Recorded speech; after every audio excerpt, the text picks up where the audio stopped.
Samedi le 27 août, dimanche le 28 août, la fameuse cage de métal qui a servi à exposer la dépouille de la Corriveau pendant à peu près 40 jours à Lévis en 1763 va être exposée à la bibliothèque de Saint-Vallier, c'est dans Bellechasse. Ça va avoir un spectacle aussi sur les traces de la Corriveau. Pourquoi ça se passe dans ce coin-là? C'est qu'elle est originaire de cet endroit-là. La Corriveau, c'est clairement une légende, un des personnages les plus importants du folklore québécois. Là. Mais elle fait quoi concrètement? T'sais, moi, je le sais pas. Ben, c'est parce qu'il y a eu tellement de versions de cette légende. C'est ce qu'on disait, que c'était une sorcière.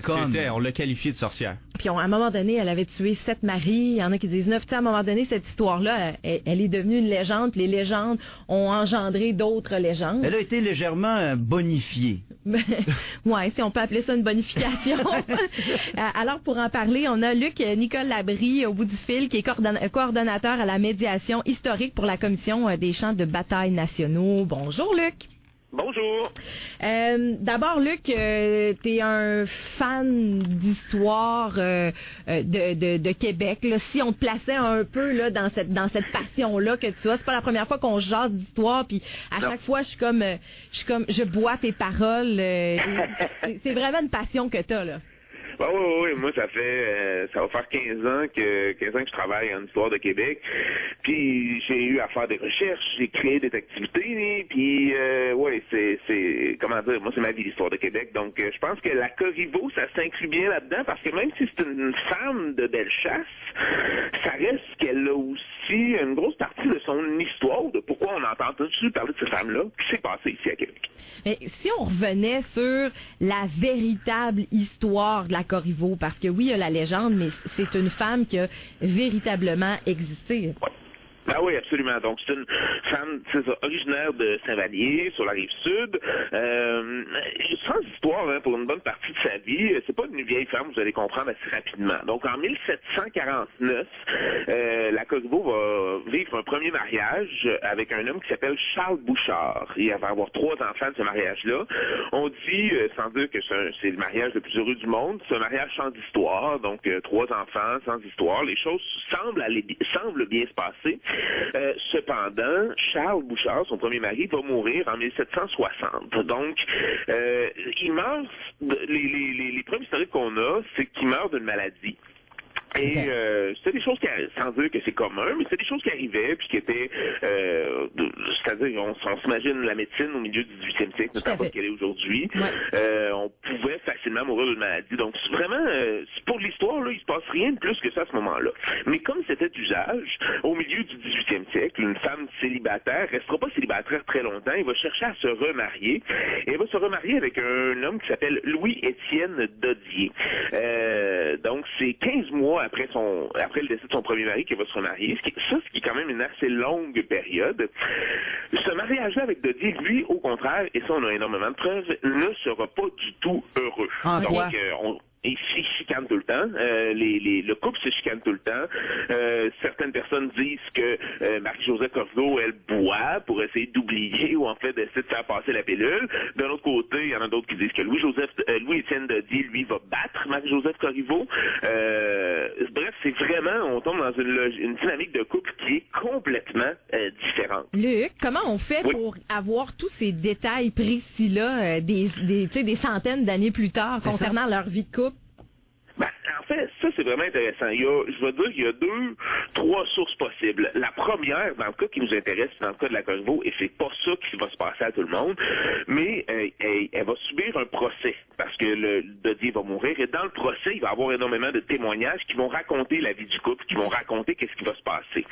La deuxième source qui va être intéressante pour nous, il faut comprendre qu'au moment où les actions se passent et le conflit émerge entre Dodier et la Corriveau, il va y avoir énormément de conflits, non seulement entre Dodier, la Corriveau, mais avec aussi Joseph Corriveau, qui se trouve à être le père de Marie-Joseph Corriveau, et Louis-Étienne Dodier, qui eux ne s'aimeront pas beaucoup non plus. C'est sûr que quand ces conflits-là, il y en a beaucoup qui sont documentés parce qu'on va aller voir les officiers britanniques, ou en fait des capitaines de milice, pour essayer de dénouer certaines impasses.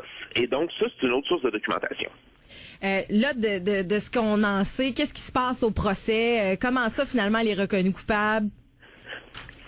janvier 1763, on est à la fin du mois, le 26 janvier au matin, Dodier est retrouvé mort dans sa grange. Immédiatement, on appelle, et c'est ce qu'on faisait normalement, donc on va appeler des gens, des témoins locaux, parce que c'était une mort violente, donc il y avait eu coup, il y avait eu blessure, c'est pas encore évident. À ce moment-là, on appelle les gens pour constater le décès, et puis le corps va être rapidement, en fait, enlevé de la scène et quelques jours plus tard seulement va être enterré.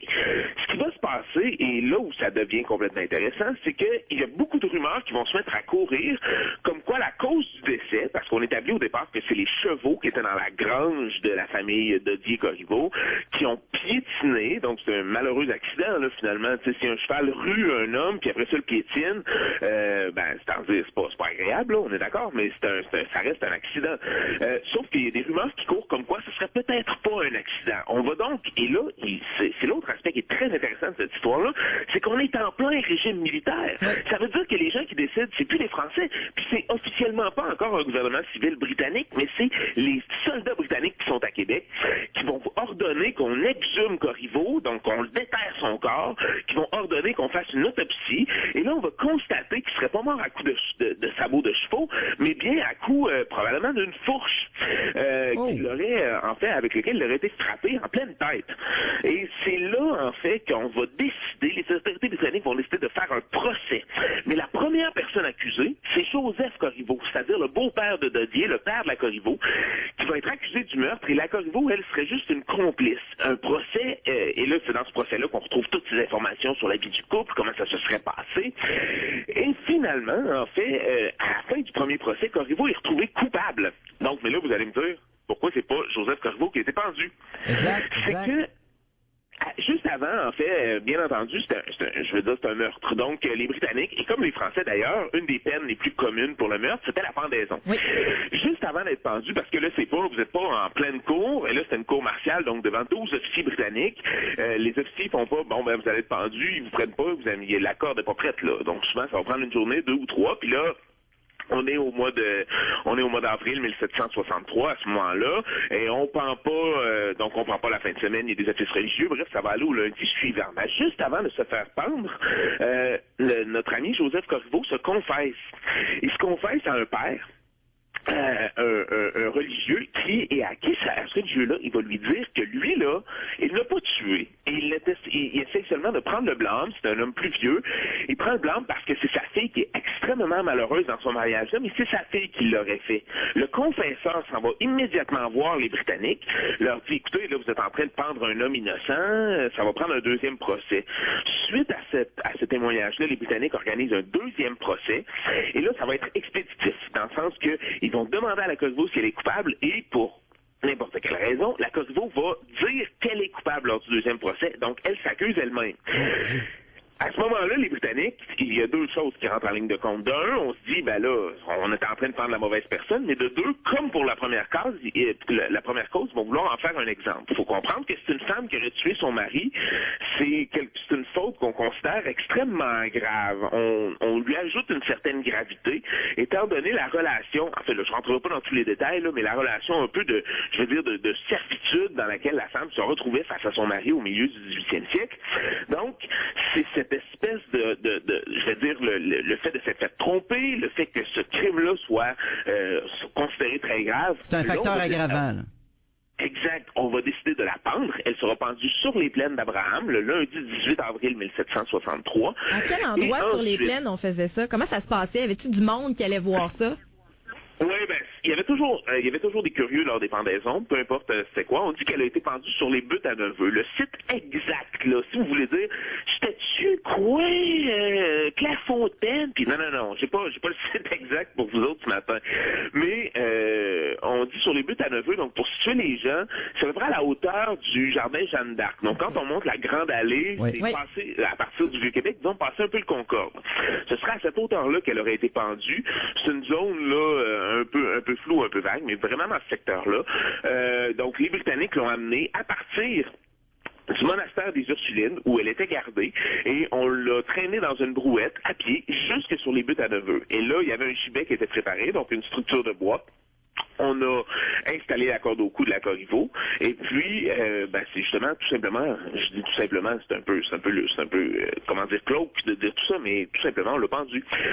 Ensuite, mais à quoi bon l'exposer après dans une cage? T'sais, à quoi bon montrer ça publiquement au grand jour, une dépouille sur le coin d'une rue, au grand vent, dans les airs? C'est pas chic. Pourquoi on faisait ça? C'était pour prouver au monde qu'on l'avait bien tué? Ou... Oui, c'est ça. Ça, c'est faut dire que les Britanniques, c'était quelque chose qu'ils faisaient. C'est pas parce qu'ils étaient ici, c'est pas parce que c'était nécessairement une femme ou parce que c'était nécessairement une Canadienne française. C'était quelque chose qui se faisait plus dans la justice britannique que dans la justice française. Mais à cette époque-là, c'est pas quelque chose d'unique.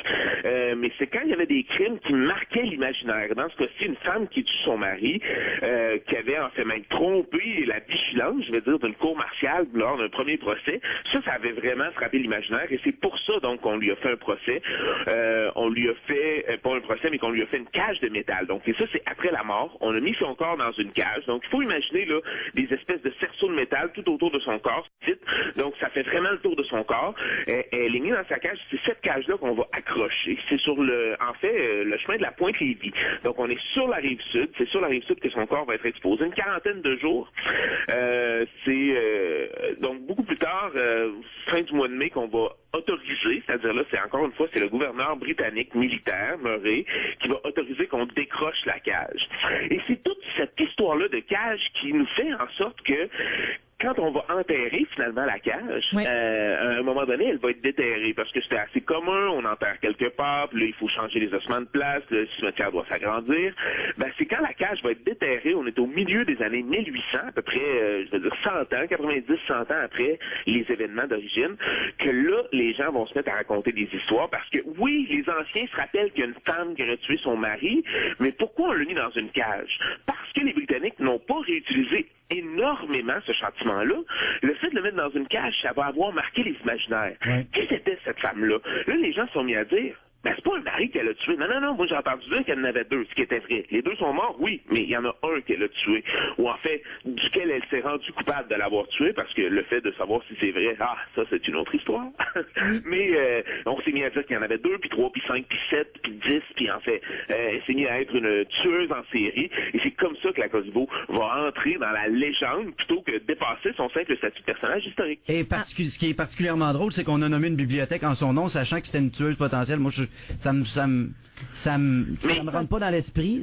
Mais en même temps, c'est une légende, et c'est ça qui est important. La femme, certainement, ce qu'on se rappelle de la Corriveau aujourd'hui, ce n'est pas tant si oui ou non elle a tué son mari, parce qu'il faut être tout à fait honnête. Si on faisait le même procès à la Corriveau aujourd'hui, ce serait, moi, pour avoir lu l'entièreté des minutes du procès, c'est assez mince ce sur quoi on se base pour la condamner. Je dis pas qu'elle l'a pas fait, je dis simplement que c'est vraiment, elle est victime aussi de son époque, elle est victime du moment où son procès a eu lieu. D'ailleurs, pour ceux que ça intéresserait, je vous invite à aller lire. Il y a un excellent livre d'une historienne de Québec qui s'appelle Catherine Ferland et de Dave Corriveau, en fait, qui ont écrit sur les traces de la Corriveau un livre fantastique qui résume tout ce qui s'est passé, pourquoi, en fait, et surtout comment cette femme-là est passée de l'histoire à la légende. Donc ça vaut vraiment la peine. Est-ce que Dave Corriveau est un descendant?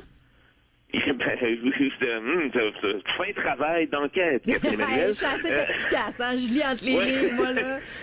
Elle a eu des descendants, en effet, parce qu'elle avait déjà 3 enfants de son premier mariage, donc elle a eu des enfants, et Dave, si je ne me trompe pas, en effet, serait de ses descendants. Pour le spectacle, en fait, si on revient à cette présentation du côté de Saint-Vallier sur les traces de la Corriveau, 27-28 août prochain, me donnerais-tu un peu plus de détails en terminant? Oui, c'est un spectacle, ça va être vraiment intéressant. À Saint-Vallier, c'est la 4e fois que c'est fait. C'est dans l'église que ça va se passer. C'est un spectacle qui dure à peu près 1h30, peut-être 2 heures. Donc, c'est un spectacle, je veux dire, à grand déploiement. 12aine de comédiens, acteurs qui sont sur scène avec une 40aine de figurants. Et ce qu'on va faire, c'est qu'on va résumer le procès dans ce spectacle-là. Donc, différents aspects du procès. On va avoir des témoignages les plus importants qui vont être présentés. Donc, c'est les témoins eux-mêmes vont venir présenter leur témoignage ou dans certains cas un résumé. Et puis ensuite de ça, on va même expliquer comment est-ce qu'on passe justement d'une histoire comme ça à une légende. Donc on va se transporter au milieu du 19e siècle dans une taverne et puis on va regarder les gens se mettre à discuter de ce cas-là. Donc c'est vraiment, c'est un très bon résumé de l'histoire de la Corriveau, mais aussi de la légende de la Corriveau. Et c'est c'est ça qui fait que ce spectacle-là va être très intéressant, mais c'est aussi un assez beau spectacle. Puis il y a un petit quelque chose de très, très particulier à voir la fameuse cage. Hein? Il y a un petit quelque chose d'un peu glauque. Oui, tout à fait, exactement ça. Ah, mais moi, je suis très, je vais dire, pour être très honnête avec vous, je l'ai vu, moi, quand elle était exposée ici à Québec. Et quand on m'a dit d'aller voir la cage, j'étais un peu rébarbatif en me disant, ben, je sais pas pourquoi exactement, mais j'étais très touché de voir ça. On se rend compte que c'est une cage qui est très petite, mais on comprend aussi que c'est pas juste un objet, c'est-à-dire qu'il y avait quelqu'un qui a été mis à l'intérieur de ça. Ça nous dit une porte d'entrée sur, oui, ce qui s'est passé dans les événements de Marie-Joseph Corfeu, mais aussi comment le système de justice fonctionnait au milieu du 18e siècle. Comment un groupe comme les Britanniques, qui étaient des militaires qui dirigeaient Québec à ce moment-là, comment est-ce qu'eux rendaient la justice? Bref, il y a énormément de choses à faire et à comprendre avec ce genre d'objet-là puis ce genre de spectacle-là. Luc Nicole Labrie, merci infiniment pour ces spécifications. C'est toujours aussi bon. Je pense que c'était nécessaire. C'est comme un Mathieu Bock-Côté de l'histoire. T'es riche en vocabulaire, t'es verbomoteur, t'as ta couleur. Coordonnateur à la médiation historique pour la Commission des champs de bataille nationaux. Merci, Luc. Ça fait plaisir. Salut.